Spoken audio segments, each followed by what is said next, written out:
வேந்தரின் கண்ணுறங்கும் வேளை இரவு செய்திகளுக்காக காவேரி ஜெகநாதன். முதலில் தலைப்புச் செய்திகள்.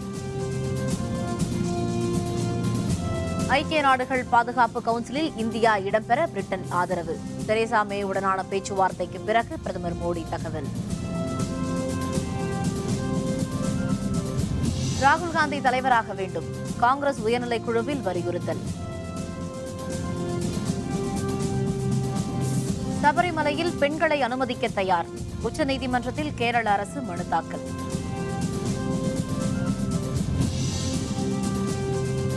கன்னட படப்பிடிப்பில் விபத்து, ஹெலிகாப்டரில் இருந்து ஏரியில் குதித்த 2 நடிகர்கள் பலி.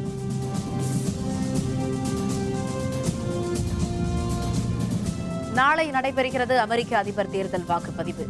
அதிபர் பதவியை பிடிக்கப் போவது யார்?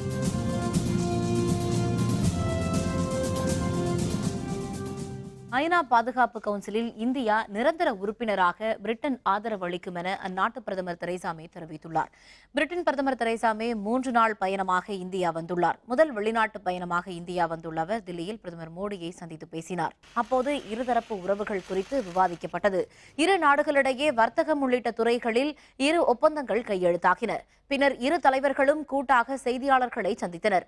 அப்போது பேசிய பிரதமர் மோடி, இந்திய பாதுகாப்பு துறையில் உள்ள வாய்ப்புகளை இங்கிலாந்து நிறுவனங்கள் பயன்படுத்த வேண்டும் என்றும், பயங்கரவாதம் என்பது எல்லை தாண்டி மனித இனத்திற்கு பாதிப்பு ஏற்படுத்துவதாகவும் கூறினார்.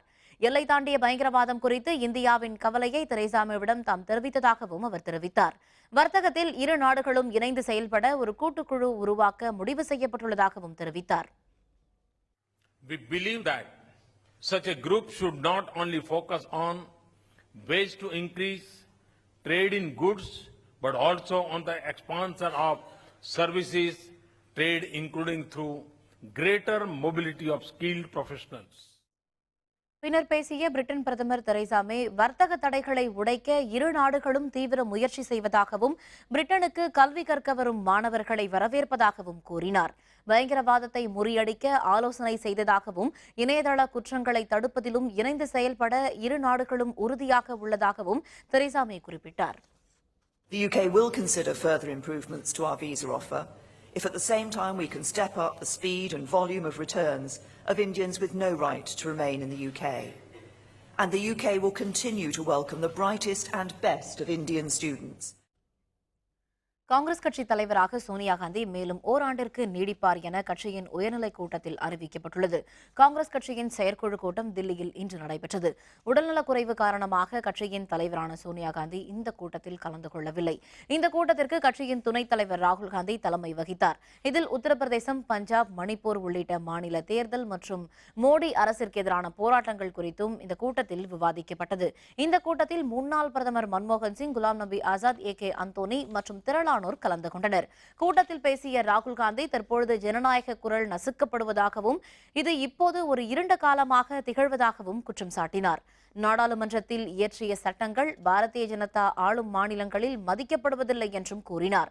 நிலம் கையகப்படுத்தும் சட்ட முன்வரைவு, ரியல் எஸ்டேட் தொடர்பான சட்டங்கள் உரிய முறையில் நடைமுறைப்படுத்தப்படுவதில்லை என்றும், மத்தியில் ஆளும் மோடி தலைமையிலான அரசு ஏழைகளுக்கு எதிரான அரசாக செயல்படுவதாகவும் ராகுல் காந்தி தெரிவித்தார். இதனிடையே காங்கிரஸ் கட்சியின் தலைவராக ராகுல் காந்தி பொறுப்பேற்க வேண்டும் என AK அந்தோனி முன்மொழிந்தார். இதனை முன்னாள் பிரதமர் மன்மோகன் சிங் வழிமொழிந்தார். காங்கிரஸ் செயற்குழுவில் கலந்து கொண்ட அனைத்து உறுப்பினர்களும் இதற்கு ஆதரவு தெரிவித்தனர். ராகுல் காந்தி தலைவராக வேண்டுமென கட்சியின் செயற்குழுவில் அனைவரும் வலியுறுத்தியுள்ளது இதுவே முதன்முறையாகும். பின்னர் செய்தியாளர்களுடன் பேசிய கட்சியின் செய்தி தொடர்பாளர் சுர்ஜிவாலா சங் பரிவார் அமைப்புகளை எதிர்கொள்ள காங்கிரசுக்கு ராகுல் காந்தி தலைமை ஏற்க வேண்டும் என்று தெரிவித்தார். ஊரி தாக்குதலுக்கு காரணமான பயங்கரவாதிகள் மீது கடும் நடவடிக்கை மேற்கொள்ள வேண்டும் என்றும் அவர் கூறினார்.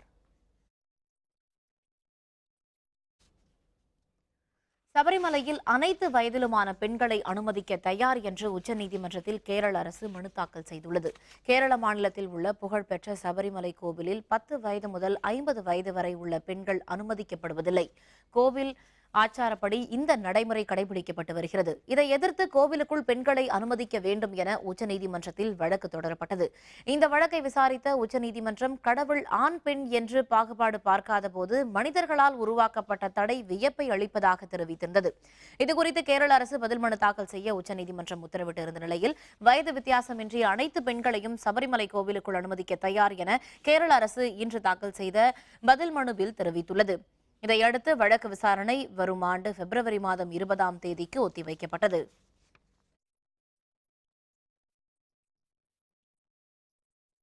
தமிழக அரசு பெண் ஊழியர்களுக்கான பேறுகால விடுப்பை 6 மாத காலத்தில் இருந்து 9 மாதமாக உயர்த்தி தமிழக அரசு அரசாணை வெளியிட்டுள்ளது. தமிழக அரசு துறைகளில் பணிபுரியும் பெண்களின் பேறுகால விடுப்பு 6 மாத காலத்தில் இருந்து 9 மாத காலமாக உயர்த்தப்படும் என கடந்த செப்டம்பர் மாதம் முதல் நாள் சட்டப்பேரவையில் முதல்வர் ஜெயலலிதா அறிவித்திருந்தார். இந்நிலையில் அரசு பெண் ஊழியர்களின் பேறுகால விடுப்பை 6 மாத காலத்தில் இருந்து 9 மாத காலமாக உயர்த்தும் அரசாணை இன்று வெளியிடப்பட்டது. இந்த 9 மாத விடுப்பு காலத்திற்கும் பெண் ஊழியர்களுக்கு முழு ஊதியம் அளிக்கப்படும் என்றும் அரசாணையில் குறிப்பிடப்பட்டுள்ளது. கன்னட படப்பிடிப்பில் நடைபெற்ற விபத்தில் ஹெலிகாப்டரில் இருந்து ஏரியில் குதித்த 2 நடிகர்கள் நீரில் மூழ்கி பலியானார்கள். கர்நாடக மாநிலம் பெங்களூரு அருகே உள்ள திப்பகுண்டனஹள்ளி ஏரியில் மஸ்திகுடி என்ற கன்னட திரைப்பட படப்பிடிப்பு இன்று மாலை நடைபெற்றது. இந்த திரைப்படத்தில் முக்கியமாக இடம்பெறும் சண்டை காட்சி ஏரியில் படமாக்கப்பட்டது. ஹெலிகாப்டரில் ஏறி சென்ற 3 நடிகர்கள் ஏரியில் நீரில் குதித்து சண்டையிடுவது போன்ற காட்சி படமாக்கப்பட்டது. ஹெலிகாப்டரில் ஏறி சென்று ஏரியில் குதித்த 3 நடிகர்களில் கதாநாயகனாக நடித்த நடிகர் துனியா விஜய் மட்டும் நீந்தி கரை திரும்பினார். ஆனால் அவருடன் குதித்த மற்ற நடிகர்களான அனில், உதய் இருவரும் கரைக்கு திரும்பவில்லை. அவர்கள் இருவரும் நீரில் மூழ்கி பலியாகினர். உடனே மீட்பு பணி மேற்கொள்ளப்பட்டது. விபத்து குறித்த விசாரணையில் துனியா விஜய் மட்டும் பாதுகாப்பு கவசம் அணிந்திருந்ததாகவும் மற்ற இருவரும் இதனை அணியவில்லை என்றும் தெரியவந்தது. உரிய பாதுகாப்பு ஏதுமின்றி சண்டை காட்சிகள் படமாக்கப்பட்டதாகவும் அதனால் விபத்து ஏற்பட்டு இருவர் பலியானதாகவும் குற்றச்சாட்டு எழுந்துள்ளது. இதுகுறித்து காவல்துறையினர் முனைப்புடன் விசாரணை நடத்தி வருகின்றனர்.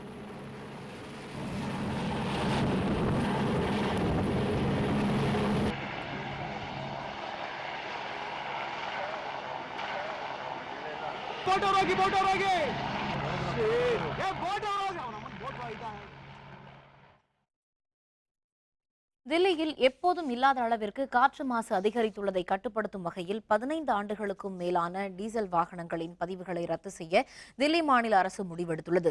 தலைநகர் தில்லியில் 20 ஆண்டுகளில் காணப்படாத வகையில் சில நாட்களாக காற்று மாசு, பனிப்புகை அதிகரித்துள்ளது. இதனால் கண் எரிச்சல், இருமல், மூச்சுத் திணறல் உள்ளிட்ட பாதிப்புகளால் மக்கள் பெரிதும் அவதியுற்று வருகின்றனர். குறிப்பாக காலை வேளைகளில் பார்வை திறன் குறைந்து காணப்படுவதால் வாகன ஓட்டிகளுக்கு கடும் பாதிப்பு ஏற்பட்டுள்ளது. காற்று மாசுகளின் அளவு பாதுகாப்பு வரம்பை விட அதிகரித்து வருவதால் உடல் நலத்திற்கு பெரும் பாதிப்பை ஏற்படுத்தும் என சுற்றுச்சூழல் ஆர்வலர்கள் எச்சரிக்கை விடுத்துள்ளனர். காற்று மாசுவை கட்டுப்படுத்த மத்திய மாநில அரசுகள் நடவடிக்கை எடுக்கவில்லை என அரசியல் கட்சிகள் குற்றம் சாட்டியுள்ளன. இந்த நிலையில் காற்று மாசை கட்டுக்குள் கொண்டு வருவது பற்றி துணைநிலை ஆளுநர் நஜீப் ஜங் தலைமையில் ஆலோசனைக் கூட்டம் நடைபெற்றது. கூட்டத்தில் தில்லி முதல்வர் அரவிந்த் கெஜ்ரிவால், அமைச்சர்கள் மற்றும் உயர் அலுவலர்கள் கலந்து கொண்டனர். அந்த கூட்டத்தில் 15 ஆண்டுகளுக்கும் மேலான டீசல் வாகனங்களின் பதிவெண்களை நீக்க உத்தரவிடப்பட்டது. அதன்படி தில்லியில் மட்டும் 2 லட்சத்திற்கும் அதிகமான வாகனங்களின் அனுமதி ரத்து செய்யப்படும் என்று தெரிகிறது. தில்லியில் திருமணம் உள்ளிட்ட நிகழ்வுகளின் போது பட்டாசு வெடிப்பதற்கு தடை விதிக்கப்பட்டுள்ளது. தில்லியில் புதிய கட்டடங்களை கட்டுவதற்கு மற்றும் இடிப்பதற்கான தடை வரும் 14ஆம் தேதி வரை நீட்டிக்கப்பட்டுள்ளது. இதனையடுத்து தில்லியில் உள்ள அரசு மற்றும் தனியார் பள்ளிகளுக்கு இன்று முதல் 3 நாட்களுக்கு விடுமுறை அளிக்கப்பட்டுள்ளது. குப்பை கிடங்குகளில் தீ எரிவதை தடுக்கும் வகையில் நடவடிக்கை எடுக்க மாநில அரசு உத்தரவிட்டுள்ளது. அதிகரிக்கும் காற்று மாசுவை கட்டுப்படுத்த செயற்கை மழை ஏற்படுத்துவதற்கான வாய்ப்பு தொடர்பாக மத்திய அரசுடன் தில்லி அரசு ஆலோசனை நடத்துகிறது. இதனிடையே தில்லியில் நிலவி வரும் காற்று மாசை கட்டுப்படுத்த கோரி பொதுநல அமைப்பு சார்பில் உச்சநீதிமன்றத்தில் மனு தாக்கல் செய்யப்பட்டுள்ளது. இந்த வழக்கு நாளை அவசர வழக்காக விசாரிக்கப்படும் என உச்சநீதிமன்றம் தெரிவித்துள்ளது. தில்லி அரசு பள்ளிகளுக்கு 3 நாட்கள் விடுமுறை அளித்தாலும் அங்குள்ள சில பள்ளிகளில் வகுப்புகள் நடத்தப்படுகின்றன. இந்த வகுப்புகளுக்கு செல்லும் மாணவ மாணவிகள் தூசு புகையினால் பாதிக்கப்படாத வண்ணம் முகக்கவசம் அணிந்து பள்ளிகளுக்கு சென்று வருகின்றனர்.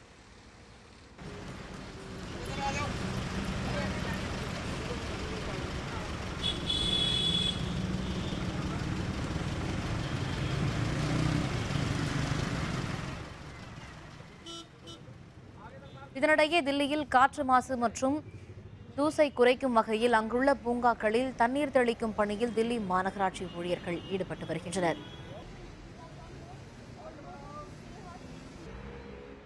தில்லியில் நிலவும் காற்று மாசை குறைக்கும் வகையில் செய்ய வேண்டிய அடுத்த கட்ட நடவடிக்கைகள் குறித்து தில்லி முதல்வர் அரவிந்த் கெஜ்ரிவாலும் போக்குவரத்து துறை அமைச்சரும் துணைநிலை ஆளுநர் நஜீப் ஜங்கை சந்தித்து விவாதித்தனர்.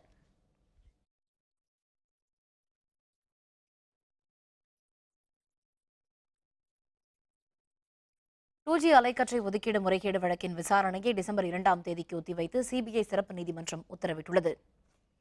டூஜி அலைக்கற்றை ஒதுக்கீடு முறைகேடு தொடர்பான வழக்கு விசாரணை தில்லி சிபிஐ சிறப்பு நீதிமன்றத்தில் நடைபெற்று வருகிறது. சிபிஐயும் அமலாக்கத்துறையும் அலைக்கற்றை முறைகேடு தொடர்பாக விசாரணை நடத்தி வருகின்றனர். இதனிடையே முன்னாள் மத்திய அமைச்சர் தயாநிதி மாறன், அவருடைய சகோதரர் கலாநிதி மாறன் ஆகியோர் குற்றம் சாட்டப்பட்டுள்ள ஏர்செல் மேக்சிஸ் வழக்கு விசாரணையும் தில்லி சிபிஐ சிறப்பு நீதிமன்றத்தில் நடைபெற்று வருகிறது. இதில் பதில் வாதத்தை தாக்கல் செய்ய தில்லி சிறப்பு நீதிமன்றத்தில் சிபிஐ தரப்பில் கால அவகாசம் கேட்கப்பட்டது. இதனை ஏற்ற நீதிபதிகள் டூஜி வழக்கு விசாரணையை வரும் 2ஆம் தேதிக்கு ஒத்திவைத்தனர். அன்றைய நாள் இறுதி விசாரணையின் போது சிபிஐ தரப்பின் வாதம் நடைபெறவுள்ளது. மத்திய பிரதேச மாநிலத்தில் சிமி தீவிரவாதிகள் என்கவுண்டரில் கொல்லப்பட்டது பற்றி விசாரிக்க ஓய்வு பெற்ற நீதிபதி தலைமையில் விசாரணை குழு அமைக்கப்பட்டுள்ளது. மத்திய பிரதேச மாநிலம் போபால் மத்திய சிறைச்சாலையில் அடைக்கப்பட்டிருந்த சிமி இயக்க தீவிரவாதிகள் 8 பேர் கடந்த திங்கட்கிழமை சிறை காவலரை கொன்றுவிட்டு தப்பி ஓடினர். போபால் நகரம் முழுவதும் நடத்தப்பட்ட தேடுதல் வேட்டைக்கு பின்னர் அவர்கள் பதுங்கியிருந்த இடம் பற்றி தகவல் கிடைத்ததும் அவர்களை காவல்துறையினர் சுற்றி வளைத்தனர். அப்போது தங்களை நோக்கி தீவிரவாதிகள் துப்பாக்கியால் சுட்டதாக கூறிய காவல்துறையினர் 8 பேரையும் என்கவுண்டரில் சுட்டுக் கொன்றுவிட்டதாக தெரிவித்தனர். இதுபற்றி சந்தேகம் தெரிவித்த காங்கிரஸ், கம்யூனிஸ்டுகள் உள்ளிட்ட கட்சியினர் விரிவாக விசாரணை நடத்தப்பட வேண்டும் என்று கோரிக்கை விடுத்திருந்தனர். இந்த நிலையில் ஓய்வு பெற்ற நீதிபதி SK பாண்டே தலைமையில் விசாரணை குழு அமைக்கப்பட்டுள்ளதாக மத்திய பிரதேச மாநில அரசு அறிவித்துள்ளது. தில்லி சர்தார் பஜார் பகுதியில் ஏற்பட்ட தீ விபத்தில் பல லட்சம் மதிப்பிலான பொருட்கள் எரிந்து நாசமாகின. பழைய தில்லி பகுதியில் சர்தார் பஜார் என்ற சந்தை அமைந்துள்ளது. இங்கு பெரும்பாலும் வீட்டு உபயோகப் பொருட்கள் விற்பனை செய்யும் கடைகள் உள்ளன. இந்த சந்தையில் இன்று இரவு ஏற்பட்ட தீ விபத்தில் கடைகளில் இருந்த பல லட்சம் மதிப்பிலான பொருட்கள் எரிந்து நாசமாகின. 15 தீயணைப்பு வாகனங்களில் வந்த வீரர்கள் தீயை அணைக்க போராடினர். தீ விபத்திற்கான காரணம் தெரியவரவில்லை.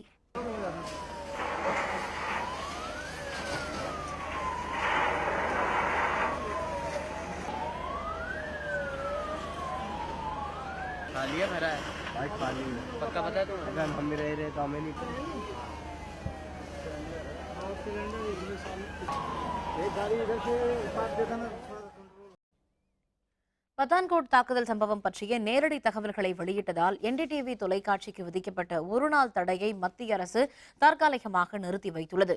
NDTV தொலைக்காட்சியின் ஹிந்தி ஒளிபரப்பில் பத்தான்கோட் தாக்குதல் சம்பவம் பற்றிய தகவல்கள் நேரலையாக ஒளிபரப்பப்பட்டது. அந்த செய்தியின் போது ராணுவ முகாமின் பல்வேறு பகுதிகளை வெளிப்படையாக காட்டியதாக கூறி வரும் 9ஆம் தேதி முழுவதும் ஒருநாள் ஒளிபரப்பிற்கு மத்திய அரசு தடை விதித்திருந்தது. அவ்வாறு தடை விதிக்கப்பட்டதற்கு காங்கிரஸ் உள்பட பல்வேறு கட்சிகளும் கடும் கண்டனம் தெரிவித்திருந்தன. அதனையடுத்து அந்த தடையை தற்காலிகமாக நிறுத்தி வைப்பதாக மத்திய அரசு தெரிவித்துள்ளது. அமெரிக்க அதிபர் தேர்தல் இறுதிக்கட்டத்தை எட்டியுள்ள நிலையில் ஜனநாயக கட்சி வேட்பாளர் ஹிலாரி கிளின்டனுக்கான ஆதரவு தொடர்ந்து அதிகரித்து வருகிறது. அமெரிக்க அதிபர் தேர்தல் நாளை நடைபெறவுள்ள நிலையில் நியூயார்க் உள்பட அமெரிக்கா முழுவதும் தேர்தல் ஏற்பாடுகள் விறுவிறுப்பாக நடைபெற்று வருகின்றன.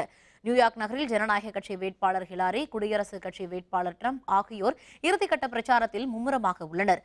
தேர்தல் பரபரப்பு மக்களிடமும் காணப்படும் நிலையில் ஹிலாரி கிளின்டன் அனுப்பியதாக கூறப்படும் இமெயில்கள் விவகாரத்தில் எந்த குற்றச்சாட்டும் எழுப்ப வாய்ப்பில்லை என்று அமெரிக்க புலனாய்வு அமைப்பான FBI மீண்டும் தெரிவித்துள்ளது.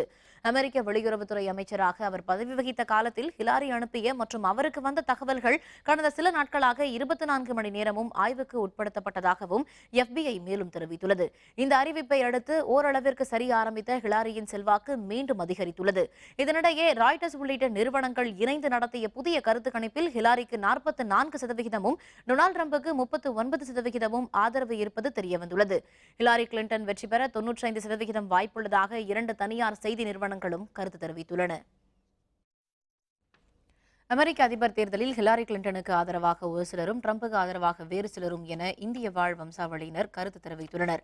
அமெரிக்க அதிபர் தேர்தல் நாளை நடைபெறவுள்ளது. இதில் ஜனநாயக கட்சி வேட்பாளராக ஹிலாரி கிளின்டனும் குடியரசுக் கட்சி வேட்பாளராக டொனால்டு டிரம்பும் போட்டியிடுகின்றனர். பரபரப்பான கடைசி கட்ட பிரச்சாரத்திற்கு நடுவே இந்திய வம்சாவளியினரின் ஒரு தரப்பு ட்ரம்ப் இந்துக்களுக்கும் ஆதரவாக இருப்பதாகவும் அவருடைய வெற்றி உறுதி என்றும் தெரிவித்துள்ளனர். மற்றொரு தரப்பினர் வெளியுறவுத்துறை செயலராக இருந்தபோது அணுசக்தி ஒப்பந்தத்தில் இந்தியாவிற்கு ஆதரவாக ஹிலாரி வாக்களித்ததையும் அவர் பொருளாதாரத்தில் சிறந்த நிபுணர் என்றும் ட்ரம்ப் திவாலான நிலையில் பயணிக்கும் வணிகர் என்றும் தெரிவித்துள்ளனர்.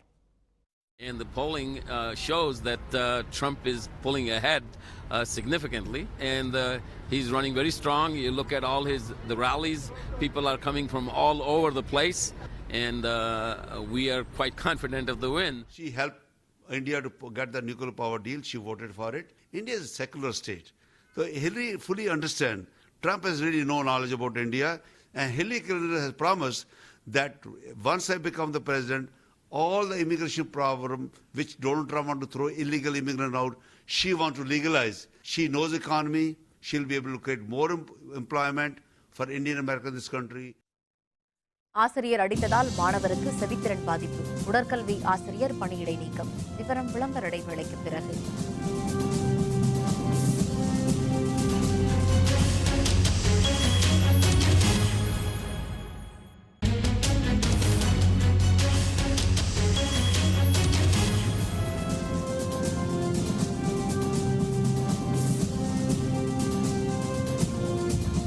செய்திகள் தொடர்கின்றன. டெல்டா மாவட்டங்களில் தண்ணீர் இன்றி சம்பா பயிர்கள் கருகியதால் விவசாயிகளுக்கு மத்திய மாநில அரசுகள் இழப்பீடு அளிக்க வேண்டும் என காங்கிரஸ் கட்சியின் தமிழக தலைவர் திருநாவுக்கரசர் வலியுறுத்தியுள்ளார். சென்னை சத்தியமூர்த்தி பவனில் காங்கிரஸ் கட்சியின் சேவாதள நிர்வாகிகளின் பயிற்சி முகாம் நடைபெற்றது. இதனை தொடக்கி வைத்து பேசிய திருநாவுக்கரசர், டெல்டா மாவட்டங்களில் விவசாயம் பொய்த்து போனதால் வறட்சி மாநிலமாக அறிவிக்க வேண்டும் என கேட்டுக் கொண்டார்.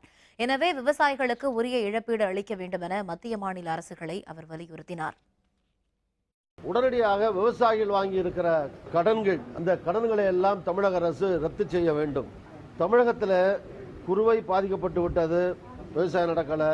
தமிழ்நாட்டை வறட்சி பாதித்த மாநிலமாக அறிவித்து மத்திய மாநில அரசுகள் நஷ்ட ஈடுகள் உடனடியாக வழங்கப்பட வேண்டும். அப்போதான் இந்த மேற்கொண்டு இந்த படுகொலைகளை அல்லது இந்த நடக்கிற இந்த தற்கொலைகளை இதெல்லாம் தடுத்து நிறுத்த முடியும்.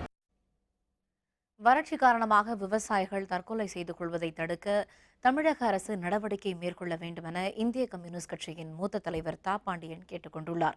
நவம்பர் புரட்சியின் 100ஆண்டு விழாவை ஒட்டி சென்னை தியாகராய நகரில் இந்திய கம்யூனிஸ்ட் கட்சி அலுவலகத்தில் மூத்த தலைவர் நல்லக்கண்ணு கொடியேற்றினார்.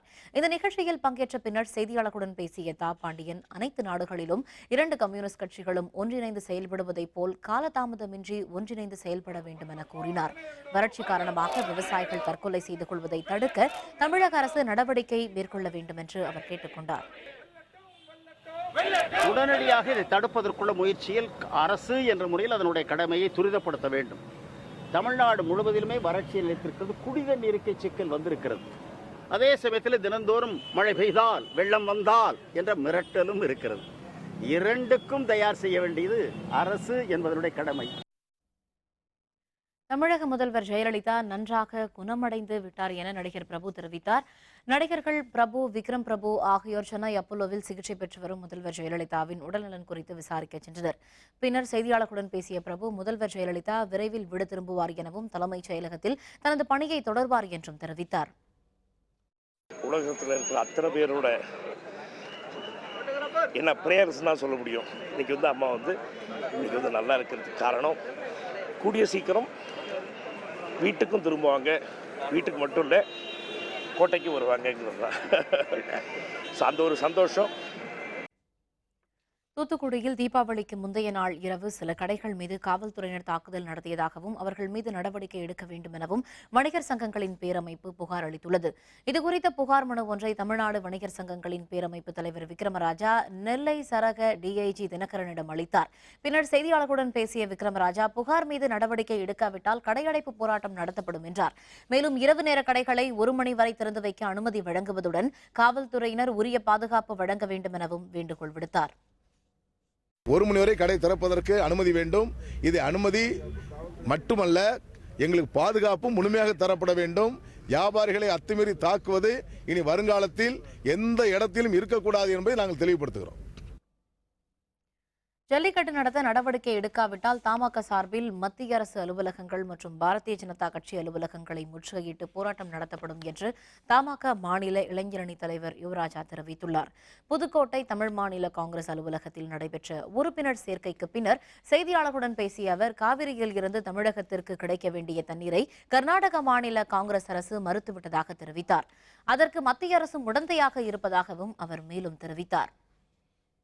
இந்த ஆண்டு ஜல்லிக்கட்டு நடைபெறுவதற்கான அனைத்து சூழ்நிலையும் ஏற்படுத்த வேண்டும் என்று நாங்கள் கேட்டுக்கொள்கின்றோம்.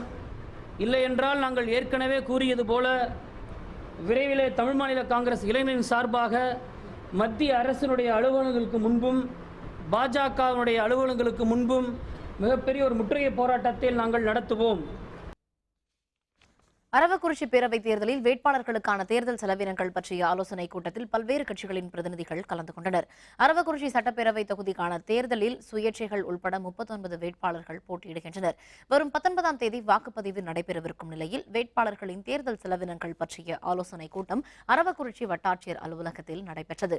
தேர்தல் செலவினங்கள் பற்றியும் தேர்தல் ஆணையத்தில் கணக்குகளை தாக்கல் செய்வது பற்றியும் கூட்டத்தில் ஆலோசிக்கப்பட்டது. தேர்தல் நடத்தும் அலுவலர் தலைமையில் நடைபெற்ற கூட்டத்தில் பொது பார்வையாளர் மற்றும் தேர்தல் செலவின பார்வையாளர் மற்றும் பல்வேறு கட்சிகளின் பிரதிநிதிகள் கலந்து கொண்டனர். முல்லைப் பெரியாறு அணை பகுதியில் இருந்து கேரள சிறப்பு காவல் நிலையத்தை வள்ளக்கடவுக்கு மாற்றம் செய்ய கேரள அரசு முடிவு செய்துள்ளது.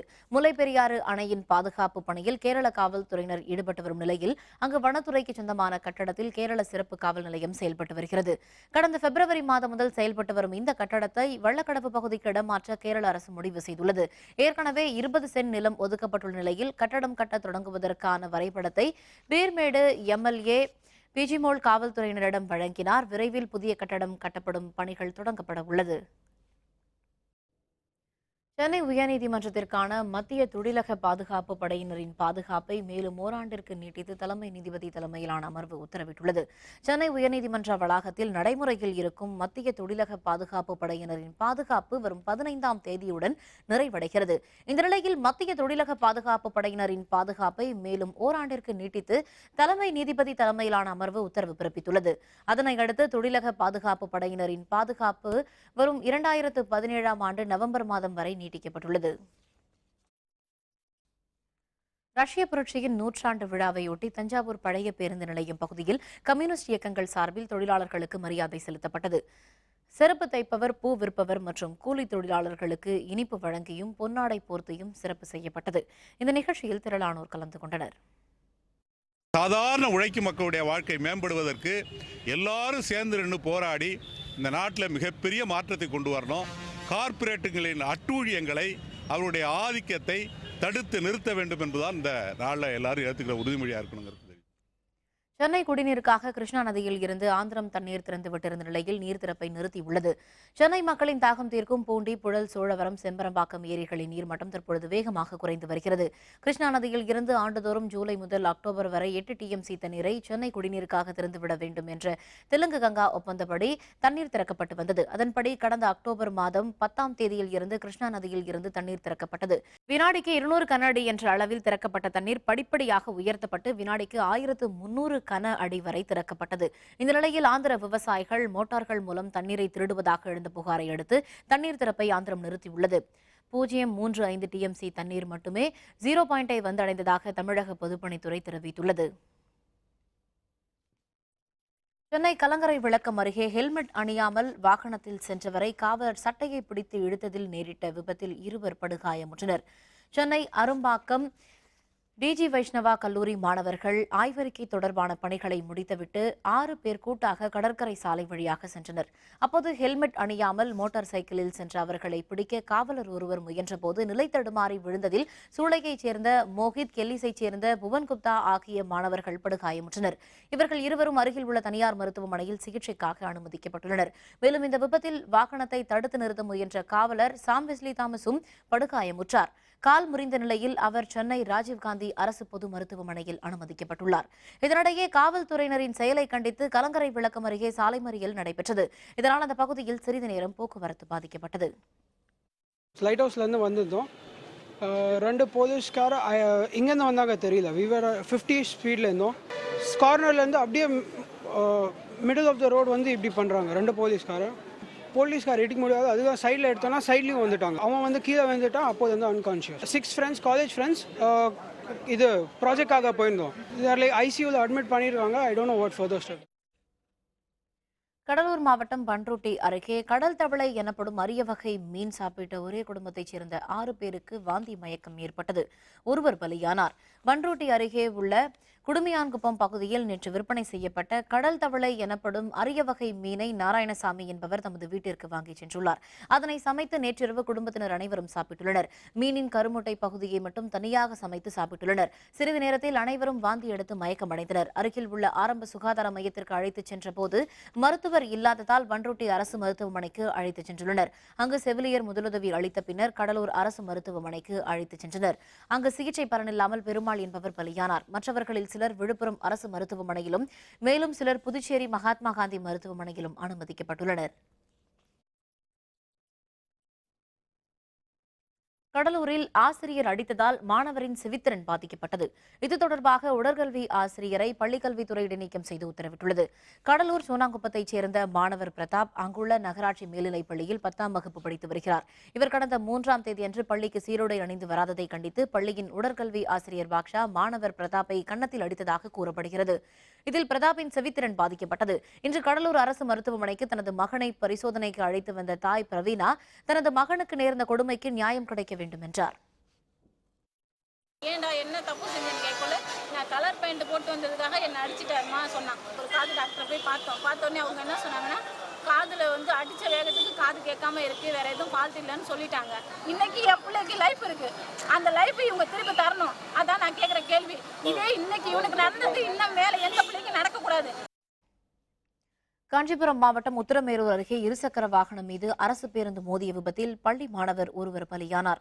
ஒருவர் படுகாயமுற்றார். உத்தரமேரூர் அடுத்த மேட்டுக்காலனி பகுதியைச் சேர்ந்த விவசாயி ராமன் என்பவரது மகன் கோகுல் மானம்பதி அரசினர் மேல்நிலைப் பள்ளியில் 11ஆம் வகுப்பு படித்து வந்தார். கோகுல் தனது நண்பர் ராகுலுடன் இருசக்கர வாகனத்தில் பள்ளிக்கு சென்றபோது மானம்பதி என்ற இடத்தில் காஞ்சிபுரத்தில் இருந்து ஆலத்தூர் நோக்கி சென்ற அரசு பேருந்து இருசக்கர வாகனம் மீது மோதியது.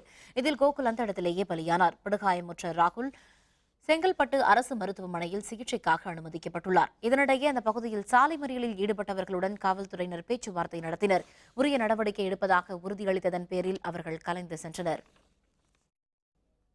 சிவகங்கை மாவட்டம் வேட்டங்குடி பறவைகள் சரணாலயத்தில் உள்ள சீமை கருவேல மரங்களை முழுமையாக அகற்ற வேண்டும் என பறவை ஆர்வலர்கள் வேண்டுகோள் விடுத்துள்ளனர். திருப்பத்தூர் அருகே 45 ஏக்கர் பரப்பளவில் வேட்டங்குடி பறவைகள் சரணாலயம் அமைந்துள்ளது.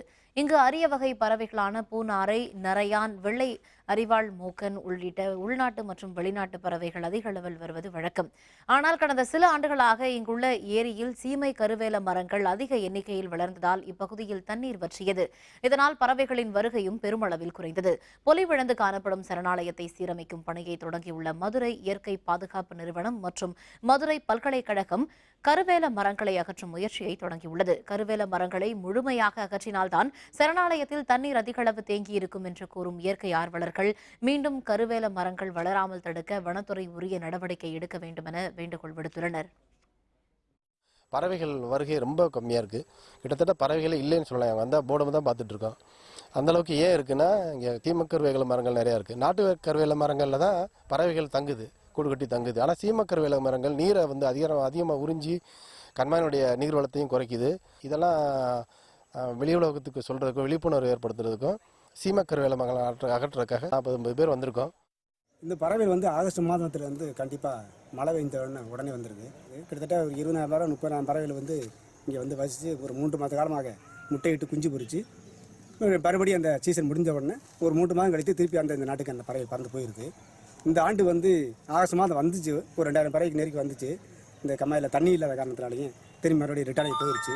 பார்வையாளர்கள்லாம் அந்த பறவையை பார்க்க வந்துட்டு பெரிய ஏமாற்றத்தோடு போய்கிட்டு இருக்காங்க. கம்மாய் வந்து இருந்ததுனால தான் இங்கே வந்து பறவைகள் வெளிநாடுகள்லேருந்து பறவைகள்லாம் வந்து இங்கே தங்கி இனப்பெருக்க காலங்களில் வந்து இங்கே இருந்துட்டு போகும். சீமக்கருவேலை வந்து அதிகமாக வளர்ந்ததுனால மழை நீர் வந்து ரொம்ப கம்மியாகி கம்மாயும் வந்து சுத்தமாக தண்ணியே இல்லாத அளவுக்கு இப்போ பறவைகளே சுத்தமாக இங்கே வர்றதில்லை. ஸோ அதை நம்ம பாதுகாக்கணும், பறவைகளை வந்து நம்ம பாதுகாக்கணுன்றதுக்காக இந்த கம்மாயில் வந்து சீமக்கருவேலை மரங்களை செடிகள் எல்லாத்தையும் வந்து நாங்கள் ஒழிச்சிட்டு அது அடுத்த அதாவது நீர் வளர்கிறதுக்கு ஏற்ற மாதிரி நாங்கள் எல்லாம் பண்ணிகிட்டு இருக்கிறோம். சரணாலயத்துக்கு வந்து வெளிநாட்டு பறவைகள்லாம் நிறைய வரும். ஒரு 3 மாதங்கள் தங்கி முட்டையிட்டு குஞ்சு பொறிச்சு கூட்டிட்டு போகும். வெளிநாட்டிலேருந்து ஆஸ்திரேலியா பறவைகள்லாம் இங்கே வருதுன்னா அதுக்கு நல்ல உணவுலாம் நம்ம மண்ணில் கிடைச்சிச்சு. ரசாயன உரங்கள் பூரா விளைநிலங்களில் பயன்படுத்துறதுனால பறவைகள் பூரா கொஞ்சம் கொஞ்சமாக அழிய ஆரம்பிக்குது. இதெல்லாம் வந்து பறவை ஆர்வலர்கள் வந்து இதுக்கான காரணத்தை அறிஞ்சு உண்மையாலுமே இது என்ன அதெல்லாம் எப்படின்னு சொல்லி அதை காக்க வேண்டிய ஒரு கடமையில் இன்னைக்கு நின்றுக்கிட்டு இருக்கான். சேலம் அருகே இஷ்கான் அமைப்பு சார்பில் கிருஷ்ணருக்கு கற்கோவில் பிரம்மாண்டமாக கட்டப்பட்டு வருகிறது. சேலம் அருகே கருப்பூர் பகுதியில் சுமார் 5 ஏக்கர் நிலப்பரப்பில் இஷ்கான் அமைப்பினர் பண்டைய கால கட்டடக்கலை போன்று முற்றிலும் கற்களால் ஆன கிருஷ்ணர் கோவிலை கட்டி வருகின்றனர். 12,000 டன் கற்களை கொண்டு 108 தூண்கள், 32 சன்னதிகள், ராஜகோபுரம் உள்ளிட்டவற்றை கொண்டதாக உருவாக்கி வரும் இந்த கோவிலின் வளாகம் முழுவதும் ராமாயண, மகாபாரத நிகழ்வுகள் அழகு ஓவியங்களாக தீட்டப்பட்டுள்ளன. வைகுண்டத்தின் அமைப்பை சித்தரிக்கும் வகையில் கோபுரம் அமைக்கப்படுவதாக நிர்வாகத்தினர் தெரிவித்துள்ளனர். சிறந்த சிற்ப கலைஞர்களை கொண்டு உருவாக்கி வரும் இக்கோவிலின் பணிகள் இன்னும் 2 ஆண்டுகளில் நிறைவடையும் என்றும் அவர்கள் தெரிவித்துள்ளனர். கிட்டத்தட்ட 1500 பேர் ஒரே சமயம் பகவானுடைய அந்த கோயில் அறையில் வந்து இருக்கிற மாதிரி பெரிய சைஸில் கட்டின்னு இருக்கோம். இன்னொரு சிறப்பு அம்சம் என்ன அப்படின்னா, இந்த கோயிலில் இரும்பு எதுவும் பயன்படுத்தாமல் கட்டின்னு இருக்கோம். ஸோ ஆயிரக்கணக்கான வருஷம் இங்கே கிருஷ்ணருக்காக கோயில் நிலைச்சு நிற்க போகிறது.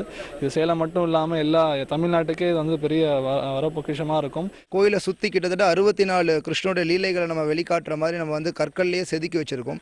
முழுமையாக கோயில் வந்து கிருஷ்ணர் எப்படி உச்சமான பகவான் அப்படிங்கிறத வந்து மக்களுக்கு வெளிக்காட்டுறதுக்காக இந்த கோயில் வந்து கட்டமைப்பு நடந்துட்டு இருக்கு. ஸோ யாரெல்லாம் இங்கே வராங்களோ அவங்களும் இந்த கோயிலில் பங்கு கொள்ளலாம். அவங்களும் கிருஷ்ணர் மேலே பக்தியை வளர்த்துக்கலாம். எல்லோருமே இந்த வாழ்க்கையிலே நம்ம வந்து வைகுண்ட லோகத்துக்கு போகலாம். தமிழகத்தின் மிகப்பெரிய கிருஷ்ணர் கோவில் என்ற பெருமையையும் கலைநயமிக்க கற்கோவில் என்ற சிறப்பையும் பெறவுள்ள இந்த கோவில் உருவாகி வருவதை கிருஷ்ண பக்தர்கள் வரவேற்றுள்ளனர்.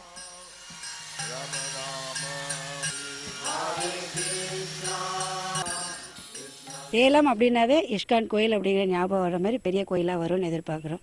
இப்போ பார்த்தீங்கன்னா ஆரம்ப ஸ்டேஜே பார்த்தீங்கன்னா நல்லா பிரம்மாண்டமாக போயிட்டுருக்கு. எல்லாம் நம்ம வந்து ஜெய்ப்பூரில் இருந்தாலும் நம்ம கல்லெல்லாம் கொண்டு வந்து நம்ம இந்த சிலைகள்லாம் பார்த்தீங்கன்னா பதிச்சிட்ருக்கோம். பெரிய பிரம்மாண்டமாக போயிட்டுருக்கு. இதெல்லாம் இன்னும் நல்லா வரணும்னு நம்ம கிருஷ்ணரை ப்ரே பண்ணிகிட்ருக்கோம். சீக்கிரமாக வந்துடும்னு எதிர்பார்த்துட்ருக்கோம். நிறைய கோயில் இருக்கு. ஆனால் இந்த மாதிரி பெருசாக கல்லில் வந்து 150 வருஷம் கழிச்சு இந்த மாதிரி பெருசாக கட்டின்னு இருக்கோம். கல்லில் இந்த காலத்தில் யாருமே கட்டுறதுல இந்த மாதிரி கோயில். ஸோ அதுக்காக நிறைய பேர் வரணும். நல்லா பிரபுபாத் வந்து இதை ஆரம்பிச்சார் இஸ்கான். அவர் ஆரம்பித்து நிறைய உலகம் ஃபுல்லாக இந்த மாதிரி இஸ்கான் கோயில் இருக்கு. பெருவில் காளை சண்டைக்கு எதிர்ப்பு, ஆர்ப்பாட்டக்காரர்கள் மீது கண்ணீர் புகை வீச்சு. விவரம் விளம்பர இடைவேளைக்கு பிறகு.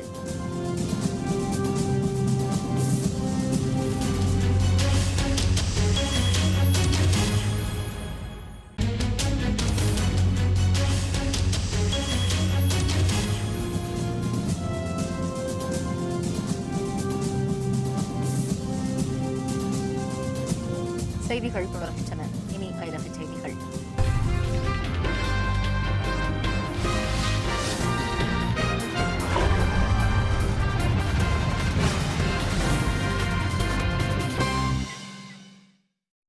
பெருநாட்டில் விலங்குகள் நல ஆர்வலர்களுக்கும் காவல்துறையினருக்கும் ஏற்பட்ட மோதல் கலவரமாக மாறியது. பெருநாட்டில் கடந்த 500 ஆண்டுகளாக காளைச்சண்டை நடைபெற்று வருகிறது. அந்நாட்டில் ஆண்டிற்கு 500 காளைச்சண்டைகள் நடப்பதாகவும் தகவல்கள் தெரிவிக்கின்றன. இந்நிலையில் கடந்த ஜனவரி மாதம் அந்நாட்டு அரசு விலங்குகளுக்கு எதிராக தீமை விளைவிப்பவர்களுக்கு கடுமையான தண்டனை தரும் வகையில் சட்டம் இயற்றியது.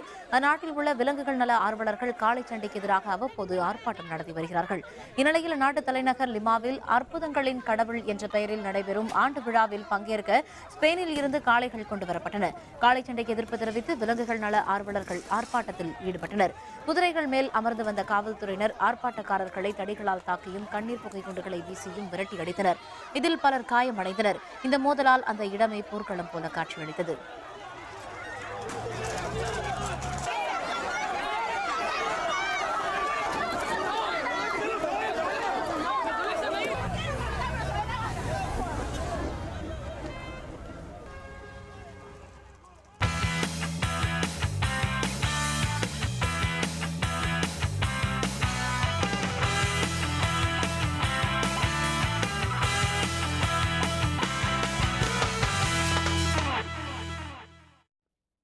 ஆஸ்திரேலிய கிரிக்கெட் அணியுடனான 3 போட்டிகள் கொண்ட டெஸ்ட் தொடரில் தென்னாப்பிரிக்க அணி 1-0 என்ற புள்ளி கணக்கில் முன்னிலை பெற்றுள்ளது. ஆஸ்திரேலியா தென்னாப்பிரிக்க அணிகளுக்கு இடையிலான 3 டெஸ்ட்கள் தொடரின் முதல் டெஸ்ட் போட்டி ஆஸ்திரேலியாவின் பெர்த் நகரில் கடந்த வியாழக்கிழமை தொடங்கியது. முதல் இன்னிங்ஸை தென்னாப்பிரிக்கா 242 ரன்களையும் ஆஸ்திரேலியா 244 ரன்களையும் எடுத்திருந்தனர். 2 ரன்கள் மட்டுமே பின்தங்கியிருந்த தென்னாப்பிரிக்க அணி நேற்றைய 4வது நாள் ஆட்டத்தின் போது 8 விக்கெட்டுகள் இழப்பிற்கு 540 ரன்களை எடுத்திருந்த போது ஆட்டத்தை முடித்து முடித்துக் கொள்வதாக டிக்ளேர் செய்தது. அதனைத் தொடர்ந்து 539 ரன்களை வெற்றி இலக்காக கொண்டு இரண்டாவது இன்னிங்ஸை தொடங்கிய ஆஸ்திரேலிய அணி நேற்றைய ஆட்ட நேர முடிவில் 4 விக்கெட்டுகள் இழப்பிற்கு 169 ரன்களை எடுத்திருந்தது. மேலும் 370 ரன்களை எடுத்தால் வெற்றி என்ற இமாலய ஸ்கோரை நோக்கி இன்று பேட்டிங்கை தொடர்ந்த ஆஸ்திரேலியா 361 ரன்களை எடுத்திருந்த போது ஆட்டம் இழந்தது. இதனையடுத்து 177 ரன்கள் வித்தியாசத்தில் தென்னாப்பிரிக்க அணி வெற்றி பெற்றது. 3 போட்டிகள் கொண்ட டெஸ்ட் தொடரில் 1-0 என்ற வெற்றியோடு தென்னாப்பிரிக்கா முன்னிலை வகிக்கிறது. ஆஸ்திரேலிய அணியின் இரண்டாவது இன்னிங்ஸ் பேட்டிங் போது 5 விக்கெட்டுகளை கைப்பற்றிய தென்னாப்பிரிக்க அணியின் வெற்றிக்கு ரஃபாடா உதவினார்.